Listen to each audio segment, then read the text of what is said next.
Regarding the ongoing situation in Iran, I know there has been a lot of speculation amongst all of you in the media regarding the president's decision-making and whether or not the United States will be directly involved.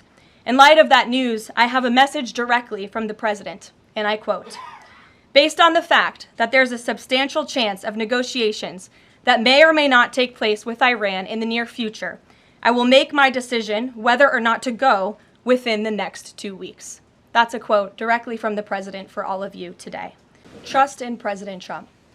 President Trump has incredible instincts, and President Trump kept America and the world safe in his first term as president in implementing a peace through strength foreign policy agenda. And with respect to Iran, nobody should be surprised by the president's position that Iran absolutely cannot obtain a nuclear weapon. He's been unequivocally clear about this for decades, not just as president, not just as a presidential candidate, but also as a private citizen. I am not tracking that on Mr. Witkoff's travel schedule, but I can certainly check in with him to be sure.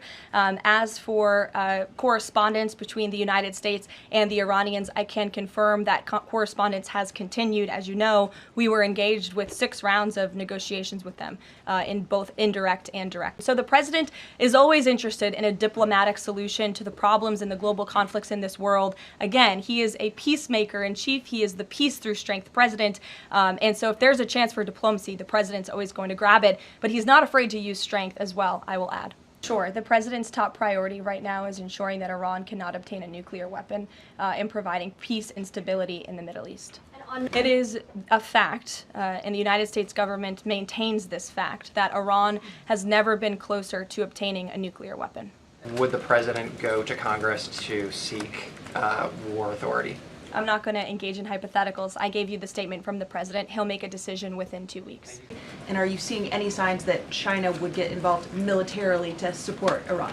I don't believe we're seeing any signs of that at this moment in time. As for Xi Jinping's offer, I will leave it to the president to respond to that himself. What I can share is that the IDF and Israel, I think, have exceeded a lot of people's expectations in their ability to really hinder Iran's nuclear facilities, but also they've taken out key people in the Iranian regime's leadership as well. So this is something, of course, we are monitoring and watching every day, and the president was just in an intelligence briefing. He continues to be briefed by his National Security Council, and he will throughout the duration of this war and conflict. And he also remains in constant communication with our Israeli counterparts, most notably Prime Minister Benjamin Netanyahu.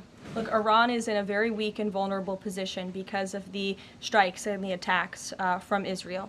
And with respect to the president's statement, I shared that with all of you. And he has been very direct and clear. Iran can and should make a deal. We sent a deal to them that was practical, that was realistic, or they will face grave consequences. Look, the president hears all voices across the country, and he makes decisions based on his instincts. And he has always said diplomacy is his first option.